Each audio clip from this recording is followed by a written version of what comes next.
हम वो लोग हैं जिन्होंने मिट्टी को सोना होते देखा है। हमने छप्पर भी देखे और महल्लात भी देख लिए। सही बता रहा हूं। हमने वो बुजुर्ग भी देखे कि जिनकी बातों में पूरी जिंदगी का सबक भी होता था, और हमें वो बूढ़े भी देखने को मिल रहे हैं कि जिनके पास बैठने से बेगैरती इंसान के अंदर दाखिल हो जाती है। इतनी तब्दीली हमने देखी है, मगर अभी वो लोग मरे नहीं हैं जो इस बात के शाहिद होंगे। पहले जब बेटियां रुखसत होती थी ना, तो 8 दिन पहले गम घर के अंदर एक मातम छा जाता था। 8 दिन पहले घर के अंदर मातम छाता था। दौर बदला नहीं। पहले अगर किसी की बेटी को तलाक हो जाती थी तो बाप ना घर से नहीं निकलता था, गैरत की वजह से कि मेरी बेटी को तलाक हो गई है, मैं सोसाइटी को क्या मुंह दिखाऊंगा।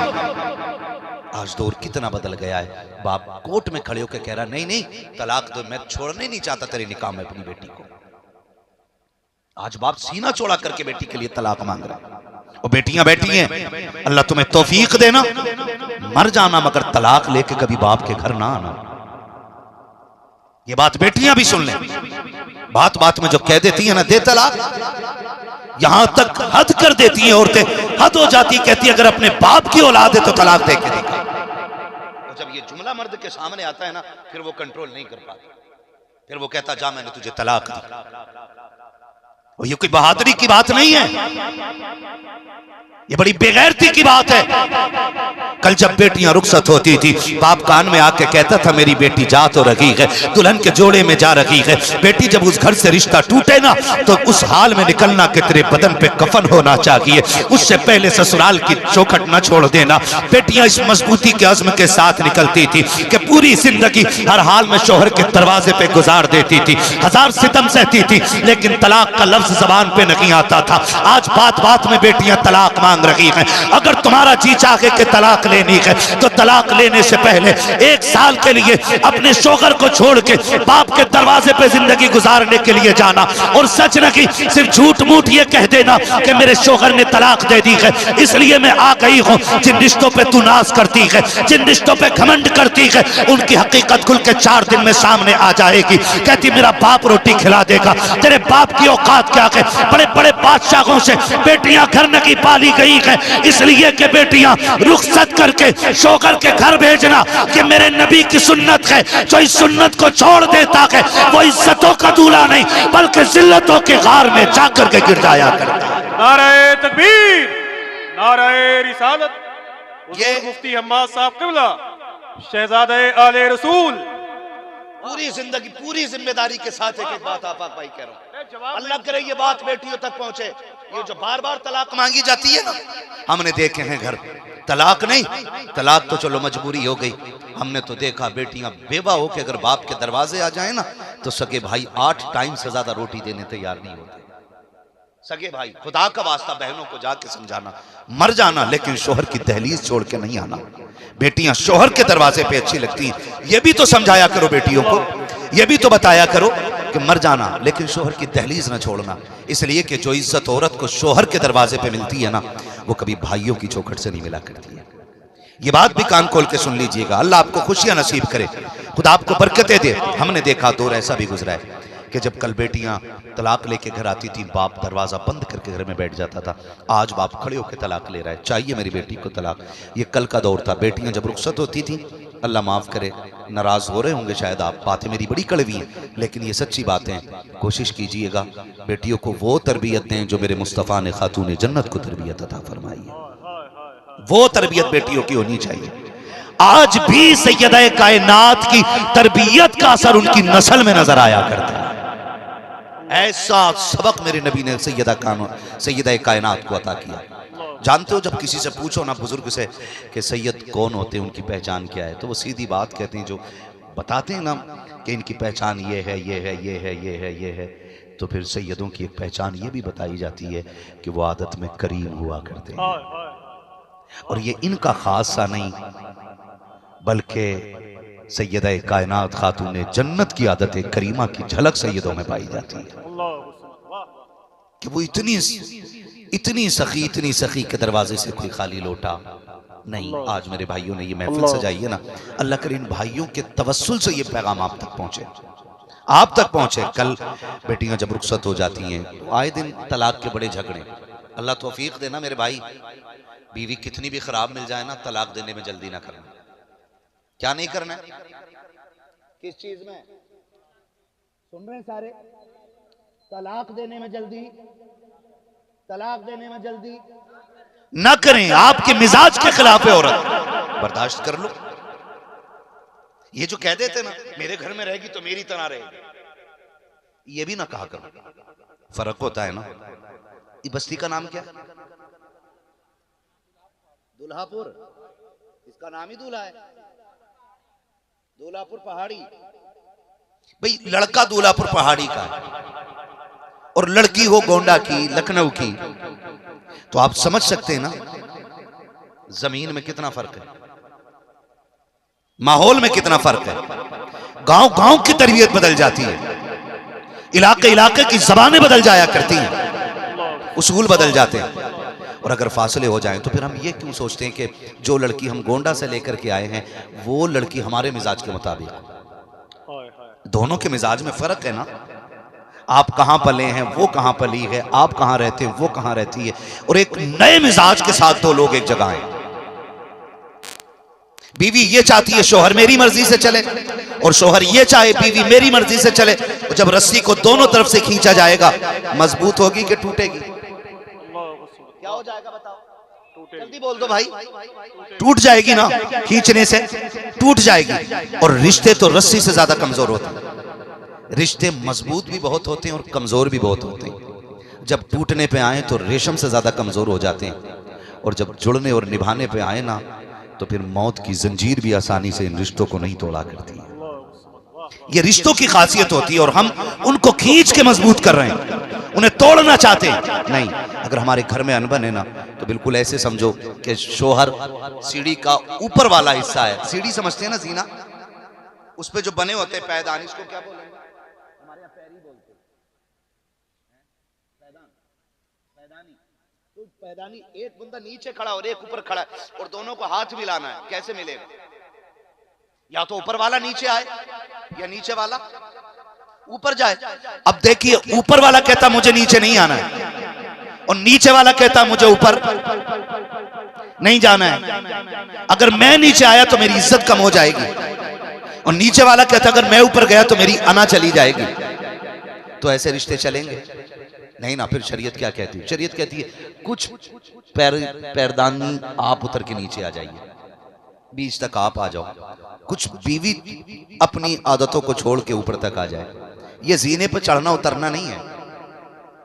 कभी उतार चढ़ाव करो और वो बात ना समझो जो मैं कहना चाह रहा हूं। ये मिसाल है। अगर चार बीवियों की बातें आपको समझ में नहीं आती हैं तो आप उसकी चार नजरअंदाज कर दो, वो आपकी चार नजरअंदाज कर दे, तब जाके ये रिश्ते मोहब्बतों के साथ चला करते हैं। ऐसे ही होता है ना। तो हम चाहते हैं मिल जाए, जब नहीं मिलता तो फिर दे तलाक, ले तलाक। और फिर जब तलाकें हो जाती है ना तो फिर मौलवी याद आता है, रास्ता है कोई, धोखे में तीनों दे दी। मैं बरेली में हजरत दारुल इफ्ता में जब रहता था अपने उस्ताद की निगरानी में, मैंने देखा तो हजरत ने पूछा क्या तलाक दिए? कह रहा 2.5। हाँ 2.5। कहने लगे झूठ मत बोल। कह रहा मैं कसम खा रहा हूं मैंने 2.5 दी थी। हजरत बताओ, निकल गई। तो हजरत ने मुझसे कहा इसे लेके जाओ आला हजरत की चौखट पे, और इससे कहो कि उनकी चौखट पकड़ के बताए। और उससे हजरत ने कहा कि अगर झूठ बोलेगा वहीं जल जाएगा। तो कह रहा मत भेजो, 3 ही दी थी। समझ रहे? ये कंडीशन है हमारे घरों की। कितनी दी थी? अरे तुम बता दोगे तो तुम्हारी बीवी को तलाक नहीं होगी ना। ऐसे मिसाल बता रहा हूं आपको भाई। अगर दूसरे के बारे में बात में तलाक कहा जाए और अपनी को तलाक हो जाए तो फिर हमारी कहां बच पाती है? तवज्जो है ना। तो ये कंडीशन हो जाती है फिर तलाक की। फिर 2.5, फिर 2.25, फिर 1, फिर 1.5। फिर बचने की कोशिश करते हैं। बचने की कोशिश बेहतर ये है कि बर्दाश्त करने की आदत डालें, और बीवियां भी बर्दाश्त करें। ये नहीं कि वो शोहर के सर पे चिमटा लेके खड़ी रहे। और न शोहरों की ये जिम्मेदारी है खुदारा। तो ये जिंदगी के कुछ उसूल है। हमारी बेटियों को तलाक हो जाती है, फिर हम भागे फिरते हैं। कहीं ऐसा तो नहीं है कि इनकी जिंदगी में ये डीजे की नहुसत आ गई हो, गानों की वजह से ये बेटियों की जिंदगी के रंग उड़ गए हो। ऐसा तो नहीं है ये खुशियां गानों की वजह से खत्म हो गई हो। कई बारातें ऐसी देखी हैं, ये शर्त लगा दी जाती है नाच के आओगे फिर खाना मिलेगा। बारात चढ़ाओ पूरे गांव के अंदर, फिर खाना मिलेगा। ये हमारे समाज की कड़वाहट है, अल्लाह माफ करे। तवज्जो है सारे लोगों की। और निकाह आसान कर लो मेहरबानी करके, आसान कर लो, इतना आसान कर लो कि बेटियों को जीने का हुनर आ जाए। बहुत अच्छे, वाह वाह वाह। अभी एक बारात सिर्फ इसलिए नहीं आई या आकर के लौट गई क्योंकि लड़की वाले मुंह मांगा पैसा ना दे सके लड़के वाले। ये भी एक रोना हमारी कौम का। जबकि आज हमारी समाज की कसरत से बेटियां गैर मुस्लिम हो रही हैं और हम नहीं बदले। अभी हमारी अभी ऐलान हो रहा था, कहां हैदराबाद अहमदाबाद कहां की बारात है वो, 1 करोड़ 25-30 लाख रुपए BMW कैश दिया, 1 करोड़ 1 लाख तो कैश है, फिर BMW है? ऐसा हुआ कि नहीं हुआ है? और उसको सोशल मीडिया पर डाला गया, तमाशा बनाया गया। और फिर उस पे बाद में जब किसी आलिम ने मुखालफत की है ना, फिर उसको रद्द करने की कोशिश की गई है। चमचे भी हर दौर पीरों को ही नहीं मिलते हैं, अमीरों को भी चमचे मिल जाते हैं। हाँ, खाली पीरों के नहीं, अमीरों के भी चमचे होते हैं। मिल गए सस्ते मौलवी खरीद के ले आए कि भाई उसने अपनी मर्जी से दिया था, इसमें हराम क्या हो गया। हम कहते हैं आपको दौलत देनी है, सारी जायदाद उठा के अपनी बेटी को दे दीजिए, मर्जी है आपकी, आप करोड़ नहीं अरबों दीजिए, लेकिन आपको यह हक किसने दिया है कि आप समाज में तमाशा बनाएं, उसका ऐलान करें। मैं तो यहां तक इसको जायज नहीं समझता हूं कि आप अपनी बेटी को जो दे रखे हो उसमें चौक में रख करके उसकी नुमाइश की जाए, उसको लोगों को दिखाया जाए। हम तो ये सोचकर लोगों को दिखाते हैं कि लोग देखेंगे तारीफ करेंगे, लेकिन हाथ जोड़ के आपसे कहता हूं आप की बेटी का जहेज देखने के लिए सिर्फ पड़ोस की अमीर बेटियां नहीं आती हैं, कितनी रक्षा चलाने वालों की बेटियां आती हैं, कितनी मजदूरी करने वालों की बेटियां आती हैं, कितने इमाम ऐसे हैं जिन्होंने पूरी जिंदगी 30-30 साल इमामत की है और अपनी बेटी को मनमर्जी के मुताबिक जहेज देकर के रुखसत न कर सके, उनकी भी बेटियां होती होंगी। कितनी ऐसी बेटियां आती हैं जिनके घर में एक वक्त का खाना मुश्किल से आया करता है, तुम कहते हो तुमने अपनी बेटी को दे दिया है, शौक से तो कुर्ते पित्ते निकाल के दे दो, हम ऐतराज नहीं करते हैं, लेकिन तुमको तमाशा करने नहीं देंगे क्योंकि तुम नहीं जानते हो तुम्हारे सजाए हुए जहेज से हो सकता है कि उस जहेज को देखने के लिए सिर्फ अमीर की बेटी नहीं गरीब की बेटी भी आई हो। जब गरीब की बेटियां उस दहेज को देखती है, गुर्बत का पहले तमाशा कम नहीं होता है, उनको तन्हाई का एहसास पहले की कम नहीं रुलाता है, उनको बेकसी के आलम में पहले की बालों में सफेदी आ गई है। फिर अपने जहेज की नुमाइश करके उन बेटियों पर मौत को मुसल्लत ना करो। खुदा का वास्ता देता हूं, अगर दे सकते हो तो किसी को सुख दे दो ताकि दुख की वजह से तुझ पे बवाल ना आए। अगर तू सुख दे देगा तू भी मुस्कुराता रहेगा और तेरी बेटी जहां जाएगी वहां मुस्कुराती रहेगी। नाराए तकबीर, नाराए रिसालत, जश्न ईद मिलादुन नबी, जश्न शादी खाना आबादी, शहजादे आले रसूल, माशाअल्लाह, वाह वाह। आसान करेंगे शादियां इंशाअल्लाह। वाह खुदा की कसम, जिसने बेटी दे दी उसने सब कुछ दे दिया। हाय हाय, ऑपरेटर साहब माइक अपना उठा के भी ले जाओ, अल्लाह का करम ऐसे ही आवाज वहां तक जाएगी। हाय हाय, बाजा वाला, हाँ, पता नहीं इतना डर जाते हैं ये लोग कि खराब ना हो जाए। अल्लाह, जिसने बेटी दे दी उसने सब कुछ दे दिया। एक बेटी वो मैंने ना किसी कोई कार्ड आया था, मुझे याद नहीं, कार्ड आया था उस पर ये शेर लिखा हुआ था, सुने जरा। उस पर जो शेर पढ़ा ना तो आंखों में आंसू आ गए। उसने लिखा था, बेटी की शादी थी और कोने में ऊपर लिखा हुआ था, फूलों को पाल पोस के गैरों को सौंप दें, बागों के मालियों के मुकद्दर अजीब है। हाँ, बागों के मालियों के मुकद्दर अजीब है। आसान नहीं होता। बकरीद आने वाली, तुम देखना उसमें जो बंदे बकरे पाल लेते हैं ना वो बेचते हुए बाजार में रोते हैं, वो बेचते हुए बाजार में रोते हैं, कहते जी बड़ी मोहब्बत से पाला था बकरा मैंने, बड़ी मोहब्बत से पाला था मैंने बकरा, अब छोड़ते हुए दिल नहीं लग रहा है। और भाई बंदा 1 साल बकरा पाल ले तो उससे जुदा होते हुए रोता है जिसने बेटी को 18 साल सीने से लगा के पाला हो, जिसने 20 साल बेटी की मुस्कुराहट पे लगाए हों, जिसने बेटी की एक हंसी देखने के लिए अपनी जिंदगी के 22 साल लगा दिए हों, और फिर वो बेटी को यूं उठा के दे देता है कि आपसे एक सुई भी बदले में नहीं मांगता है, बल्कि 10 लाख 20 लाख 25 लाख 30 लाख उल्टा आपकी जेब में डाल के कहता, खबरदार और जरूरत हो तो आके ले जाना, मेरी बेटी को कभी दुख न देना।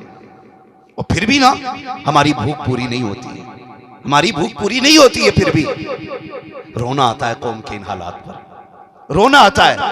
और फिर इतने खर्चे के बाद अगर बच्ची से इतनी गलती हो जाए ना, एक कप टूट जाए, तो कहता निकाल दूंगा 2 मिनट में घर से।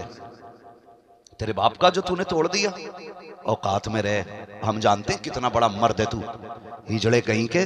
तू उस बेड पे सो रहा जो तेरे बाप ने भीख में मांगा था लड़की वालों से, उन बर्तनों में रोटी खा रहा है जो बेटी वालों ने तुझे दिया है, वो कपड़े पहन रहा है आज भी जो बेटी वालों ने तुझे दिए हैं। तुझे ये हक किसने दिया है कि तू 2 मिनट में किसी की बेटी को निकालने की धमकी दे सके? औकात क्या है तेरी जो तू किसी की बेटी को निकालेगा? एहसान मान आमीना के लाल का जो तुझे ये हक दे दिया गया है, वरना खुदा की कसम बता, अपने आप को दे, अपनी औकात को दे, खुदा की कसम जिस बच्ची ने कभी तुझको नहीं देखा, जो कभी तेरे एहसान तले नहीं आई है, एक लुकमा तेरी कमाई का नहीं खाया है, तेरे निकाह में सिर्फ 3 मरतबा कबूल कबूल कह के आ गई है, और इतनी फरमा बरदार, तूने कहा उठ तो उठ के बैठ गई, तूने कहा तो चल चलने लग गई, तूने कहा खा तो खाने लग गई, तूने कहा सो तो सो जाती है, तूने कहा जाग तो जाग जाती है। मुझे बता तो सकी तेरा कौन सा एहसान था इस पर जो तूने इसको खरीद रखा है? ये तेरे एक इशारे पे नाचने लग गई, तेरी मर्जी के मुताबिक उठने चलने लग गई। बता तो सकी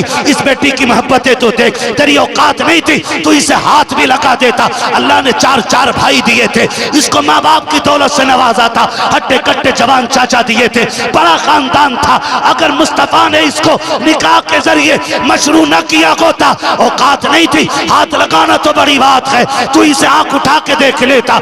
आज जो ये तेरे इशारों पे चलती है, ये तेरे बाप का कमाल नहीं, रसूल पाक की प्यारी सुन्नत का कमाल हो गया। नाराए तकबीर, नाराए रिसालत। वाह वाह, नाराज तो नहीं है जी? वाह वाह वाह, सुभान अल्लाह। और सिर्फ तुम्हारे ही राज नहीं, औरत का भी हक है घर के अंदर। बहुत अच्छे, वाह। और मैं तो एक बात कहता हूँ, लोग कहते हैं सैयद साहब दुआ कर दें अल्लाह बेटी का नसीब अच्छा कर दे। मैं कहता हूँ उसूल याद रखें, अगर तुम चाहते हो अल्लाह तुम्हारी बेटियों को इज्जत दे, तो तुम दूसरे की बेटियों को इज्जत दिया करो, खुदा आपकी बेटियों को इज्जत की ताज अता कर देगा। अपनी बेटी रानी और दूसरे की बेटी नौकरानी, ये मिजाज है हमारे समाज का जी, मिजाज है। हम तो ये कहते हैं आप दूसरे की बेटी को इज्जत दो, खुदा आपकी बेटियों को इज्जत अता करेगा। बेटी बड़ी दौलत होती है। मैं क्या क्या बात कहूं और क्या क्या आपसे छोड़ दूं, बस खुदा तौफीक देना। तो बेटियों की मुकद्दर की खूबसूरती की रब से लंबी दुआएं मांगा करो, लंबी दुआएं। आज भाइयों ने महफिल की है, यकीन जाने सैयदा कायनात का तज़किरा भी हो रहा है, मौलाए कायनात का तज़किरा भी हो रहा है, हुजूर के 4 यारों की बातें हुई हैं, मुस्तफ़ा जान रहमत के वफ़ादारों की बातें हुई हैं। यकीन करें अगर ये महफिल सैयदा कायनात को पसंद आ गई ना, उन्होंने जन्नतुल बकी से हाथ उठा करके दुआ कर दी ना, तो सिर्फ एक बेटी नहीं, इस बेटी की नस्लों के मुकद्दर बना दिए जाएंगे। यकीन करें ये बात। आज हम बड़े बेगैरत हो गए। हम तलाक के बाद तो रोते हैं बेटी को तलाक हो गई, हम आने जाने के बाद तो रोते हैं बेटी को दुख हो गया। आप मुझे एक बात बताइए, अल्लाह आपको सलामत रखे, खुदा करे हर घर में बेटी हो, है ना। बेटियां बड़ी दौलत होती हैं, बड़ी दौलत होती हैं बेटियां। महबूब अलैहिस्सलाम ने फरमाया था फातिमा उम्मी बादा उम्मी, फातिमा मेरी आमीना माँ के बाद मेरी माँ है। हुजूर फरमाते हैं कि जितना प्यार मुझे मेरी माँ ने दिया था, उसके बाद अगर वो प्यार मुझे मिला है तो मेरी आमीना से मिला है, मेरी फातिमा से मिला है। ये हुजूर फरमाया करते थे फातिमा उम्मी बादा उम्मी, फातिमा मेरी माँ के बाद मेरी माँ है। बेटियां बाप को सबसे ज़्यादा चाहती हैं, बाप को सबसे ज़्यादा चाहती हैं। अल्लाह आपको सलामत रखे, खुदा बेटियां दे। और बात रुखसती की है ना, मैं तो दोनों बात कर दूँ, ये भी कह दूँ कि जब रिश्ता करो ना, बेटियों का बोझ समझ के ना हटाना, बोझ समझ के ना हटाइएगा। चलो हटाओ, जल्दी चली जाए, फिर सुकून से रहेंगे, अब झगड़े ख़त्म हो जाएंगे। लेकिन कसम खा के कहता हूँ, घर में बेटियों के झगड़े से भी बरकत आया करती है। बहनें, इनके झगड़े ही अलग होते हैं। ये कभी आपसे जायदाद के लिए नहीं लड़ती, सर में लठ नहीं मारती हैं, ये गरिबान पकड़ के नहीं नोचती आपका कि बता मेरे हिस्से का पैसा किधर है। इनकी लड़ाई किस बात पे? रोटी बना रही हैं आप, पहली रोटी लेके भागो, ये पीछे चिमटा लेके दौड़ जाती है। इन्होंने झाड़ू लगाई और आप जूते पहन के चले जाओ, फिर आप कोई भी हो, आपकी खैरियत नहीं है। इन्होंने बिस्तर बिछा रखा हो, चादर लगी हो और आप उछल के बैठो, चादर समेट दो, ये फिर आ जाती है झाड़ू उठा करके, दिख नहीं रही? तूने मेरा बिस्तर खराब कर दिया, तूने मेरी चादर बिगाड़ दी, तुझे नजर नहीं आ रहा है? तुझे नजर नहीं आ रहा है? खुदा की कसम खा के कहता हूं, जिस दिन ये सुर्ख जोड़े में चली जाएंगी ना, फिर तुझसे लड़ने कोई नहीं आएगा, फिर कोई तुझे टोकने के लिए नहीं आएगा, फिर तुझसे कोई चादर तकिए का हक नहीं मांगेगा। एक बार अगर ये चली गई ना, तो फिर पहली रोटी की झगड़े की तो बात अलग है, अल्लाह करे तुझे गर्म रोटी नसीब हो जाए, ये बड़ी बात है। या तो बहन के राज में भाई गर्म रोटी खा लेता है, या फिर बेटी के राज में गर्म रोटियां नसीब होती है। इनके जाने के बाद फिर गर्म रोटियां नसीब नहीं होती है। हाँ, हमने देखा है, दुनिया देखी है हमने। आप कितने भी कुछ करके आ रहे हैं ना, आप अगर आप आउट टाइम में आ रहे हैं और आप। अस्सलाम वालेकुम मेरे प्यारे दोस्तों, आपने मुफ्ती हम्माद का बयान सुना होगा। कितने बेहतरीन अंदाज में हज़रत इमाम हुसैन की शादी का वाक़या हमें और आपको बताया, और ये बताया कि हमें शादी किस तरीके से करनी चाहिए, शादी में हमें कैसे क्या करना चाहिए, दहेज देना चाहिए या नहीं देना चाहिए। आज हमने शादियों को किस तरीके पर ले गए हैं, तो हमें चाहिए कि हम